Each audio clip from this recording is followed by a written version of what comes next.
Alright guys, so today's video I've decided I'm going to do a tier list, basically from like F, which is at the bottom of the barrel, all the way up to S, which is top tier.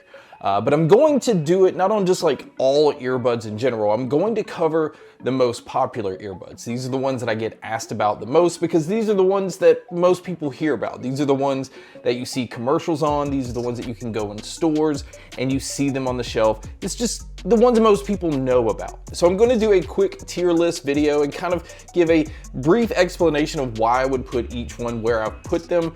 Obviously, my opinion is not going to match up with yours or with other creators, but usually whenever I approach a product, it's based off the value. So the cost or the price of a product definitely hugely affects where I would normally put a pair of earbuds. But we're going to go ahead and just jump right into this list. And so we're going to start with the AirPods Pro 2nd Gen. Now, if you own an iPhone or a MacBook or an iPad or anything like that, obviously you're already in Apple's ecosystem. So the value of having the AirPods Pro 2nd Gen is probably going to be higher than somebody that owns an Android device, where I don't feel like it offers the same, things for people that have Android devices, which I am an Android user, but I do respect and understand why people are in Apple's ecosystem.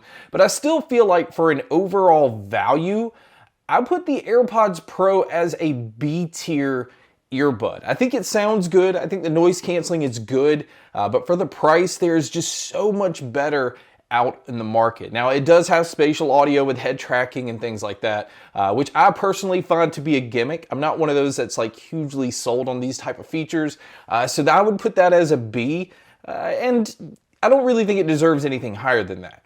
Now, the next one is the Sony WF-1000X M5s. Now, these, in my opinion, are pretty overrated. I think the previous model was better. I feel like it kind of took a step back. I didn't get as good of a seal with these. So I personally would put these as a C tier earbud. Now, this is coming from a Sony fanboy. I pretty much love everything that Sony puts out, but I feel like these are overhyped from a lot of the other reviews out there. My initial review, the way that I talked about them, I still feel the same way that I do now. Noise canceling is okay, sound is okay, but Sony has done better. So this one's kind of a hard one to recommend. Now, the next one is the Bose Quiet Comfort Ultra earbuds. This is basically their top tier true wireless earbud, and it is so much better than their other ones, which we're about to talk about. So I would put the Bose Quiet Comfort Ultra earbuds as A tier. Now, it is pricey, but this is where I feel like you get what you pay for. The noise canceling is, if not the best out there, it's one of the best out there. The sound is incredible. I am a huge fan of Bose's Ultra lineup that they came out with. So these definitely are an A tier earbud. Now, the next one are the Bose Quiet Comfort 2s. These, kind of like the Sonys, I was pretty disappointed in. Now, I can see where the noise canceling is good and the sound is good. I just never felt like it matched the price tag. So I'm going to put these as a C tier right next to the Sonys. Now, the next pair is the Beats Fit Pro. I feel like these are underrated. I feel like this may be one of Apple's, because Apple owns Beats, one of their best earbuds out there. In fact, I like these over the AirPod Pros. I do feel like Apple kind of limits them where the noise canceling is not going to be as good as the AirPod Pros. I don't think they want anything that's going to compete with their main earbuds that are out there. And I think they kind of handicap the Beats Fit Pro. So I can put them at an A, but I definitely think they're really close to being S tier for me. I enjoyed these a lot. I really just like using them a lot. And the next one is another pair of Beats. In fact, the next two we're going to talk about are Beats. And these are the Beats Studio Buds. These are, in my opinion, the first pair that they came out with that kind of showed we're not just geared strictly for Apple. We're going to show some Android users love and make a device that kind of works great for both type of devices. So I was actually a huge fan of these. I'm not going to say that they're the best out there or some of the best out there, but I would definitely put these as a B tier earbud. Now, the next one is the Beats Studio Buds Plus. This is supposed to be the better version of the Studio Buds, and I actually did not like these as much as I liked the regular Studio Buds, especially that the price went up and I felt like the sound quality kind of took a dip. It just wasn't the same kind of sound quality that I liked that came out of the Studio Buds. So I'm actually gonna put these as a C tier earbud. It's not saying that any of these are bad. I just think from a value standpoint, I feel like the Studio Buds, the regular ones, are a better value than the Studio Buds Plus. Now the next one on the list is the Samsung Galaxy Buds 2. I do like the Samsung Galaxy Bud lineup of earbuds. I think they offer a lot. I don't feel like they are necessarily trying to be as over the top when it comes to pricing. I still don't think that this is Samsung's best earbud out there, so I would put this one as a B. But the next one is the Samsung Galaxy Buds Pro 2. This is their top tier earbud where they give you every feature possible. And I feel like this is one of the best sounding earbuds out there. I don't feel like they, kind of hold it back at all. It's pretty dynamic, it's pretty in your face. It has all the spatial audio and all those type of features as well, which I still feel like is a gimmick. But the sound quality that come out of these definitely make these an A tier earbud. Again, the pricing, in my opinion, is what kind of pulls these back a little bit. I feel like the price is a little steep. If you can find them on sale, obviously that's the way to go with these. But the next pair is the Bose Quiet Comfort Ultra Open earbuds. I think that's what they're called. I was not a huge fan of these. I think for the price, I don't feel like open earbuds are worth a higher price tag because you're losing so much in sound quality because you're not getting like that complete seal. They're definitely great for using like all day and being able to still interact and do your day-to-day things. But this one was a huge miss for me. I'm going to put this as a D tier earbud. There's just nothing there, obviously no noise canceling because of the style that it is. And the sound quality is good for what it is, but it's definitely not worth that price tag. So this is a D tier earbud in my opinion. Now the next pair is Apple's third gen of AirPods. Again, another open ear style product. And it came in retailing at $179. Now I know that these go on sale like quite a bit, but these, in my opinion, the price definitely not worth it. It just lacks a lot of the features that other earbuds have. This is an E tier. I think it even kind of teeters along the line of an F tier.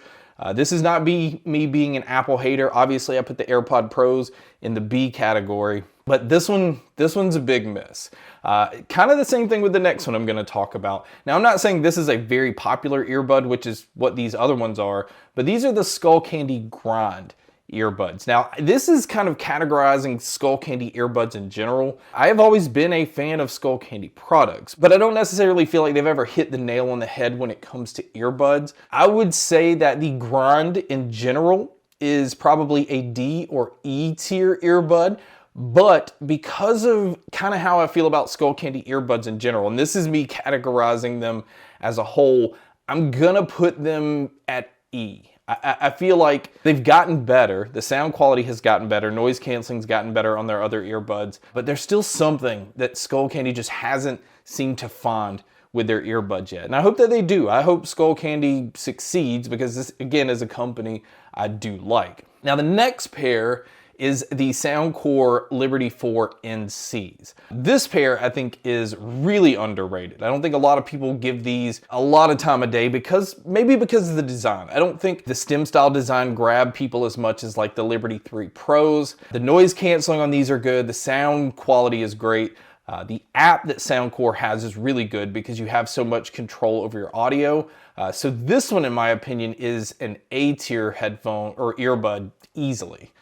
Now the next one is the Sennheiser Momentum 4. These I'm a huge fan of. I do think they are pricey for what they are, but this is another one of those you kind of get what you pay for. The sound quality is great. They have more of a natural approach. Things sound a little bit more open. Noise canceling is very good, so this is definitely an A tier earbud.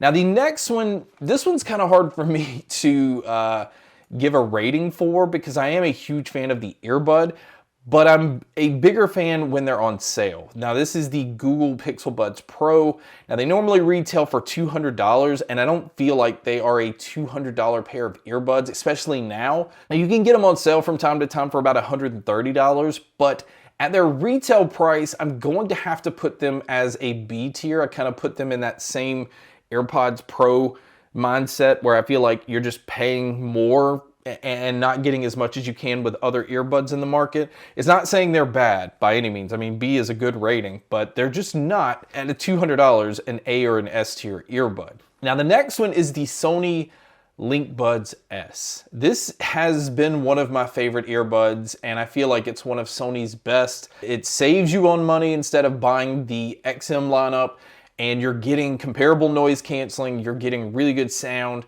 you still have access to Sony's app.